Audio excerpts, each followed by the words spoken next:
अस्सलामुअलैकुम दोस्तों, वैक्सीनल टेस्ट की प्रिपरेशन बाबत आपको 10 ऐसे एमसीक्यूज़ ले आते हैं जो इंग्लिश के जो एंटोनिम एंड सिनोनिम हैं, जो बार बार एमसीक्यूज़ आते हैं। फर्स्ट में है what is the synonym of abandon. Correct answer है बी यानी लीव। एक्सप्लेनेशन में अबेंडन का मतलब होता है किसी चीज़ या जगह को हमेशा के लिए छोड़ देना। दिए गए ऑप्शन में से लीव का मतलब है छोड़ना होता है, इसीलिए ये इसका सही सिनोनिम है। क्वेश्चन नंबर सेकंड में what is the synonym of brief यानी ब्रीफ का सिनोनिम क्या है। करेक्ट आंसर है बी यानी शॉर्ट। एक्सप्लेनेशन में ब्रीफ का मतलब होता है मुख्तसर या छोटा। ऑप्शन में से शॉर्ट का मतलब है छोटा या मुख्तसर होता है, इसीलिए सही जवाब बी है। क्वेश्चन नंबर 3 में है what is the synonym of huge यानी ह्यूज का सिनोनिम क्या है। करेक्ट आंसर है मैसिव। एक्सप्लेनेशन में ह्यूज का मतलब होता है बहुत बड़ा यानी भारी। मैसिव का मतलब होता है बड़ा या अजीम कुछ शान होता है, इसलिए ये दोनों हम माना अल्फाज हैं।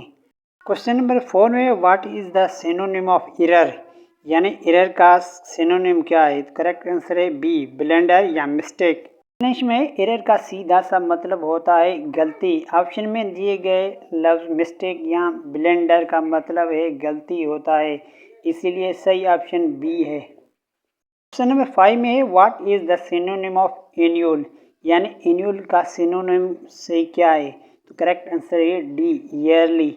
एक्सप्लेनेशन में एनुअल का मतलब होता है सालियाना, जो साल में एक बार हो।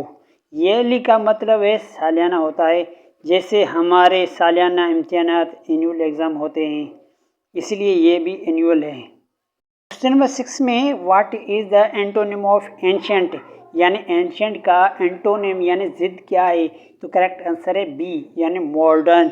एक्सप्लेनेशन में एंशंट का मतलब होता है कदीम यानी बहुत पुराना। इसका उल्टा अपोजिट लफ्ज़ होगा मॉडर्न, जिसका मतलब होता है जदीद यानी नया। नंबर 7 में what is the antonym of barren यानी बेरिन का एंटोनिम यानी ज़िद क्या है। तो करेक्ट आंसर है ए यानी फर्टाइल।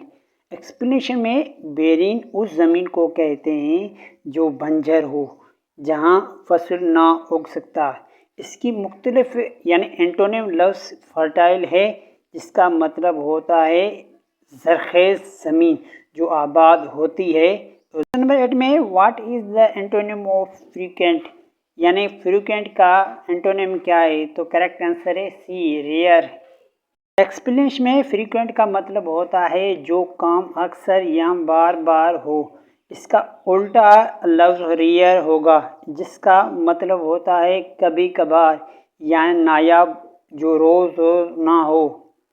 क्वेश्चन नंबर 9 में what is the antonym of guilty यानी गिल्टी का एंटोनिम क्या है यानी जिद। तो करेक्ट आंसर है बी यानी इनोसेंट। तो एक्सप्लेनेशन में गिल्टी का मतलब होता है कसूरवार या मुजरिम। इसका अपोजिट लफ्ज़ है इनोसेंट, जिसका मतलब होता है बेकसूर यानी मासूम। क्वेश्चन नंबर 10 में what is the antonym of sharp यानी शार्प का एंटोनिम क्या है यानी जिद। करेक्ट आंसर है बी ब्रिलियंट। एक्सप्लेनेशन में शार्प का मतलब होता है तेज़ यानी धारदार, जैसे तेज़ चाकू। इसका उल्टा लफ्ज़ ब्रिलियंट होता है, जिसका मतलब होता है खानदा यानी बिना धार के। तो दोस्तों, ये थे 10 एमसीक्यूज़ ऐसे जो रिपीटेड मोस्ट होते हैं वैक्सीनेटर की टेस्ट में, जो पिछले 3 वैक्सीनेटर की टेस्टों में रिपीटेड बार बार हुए हैं।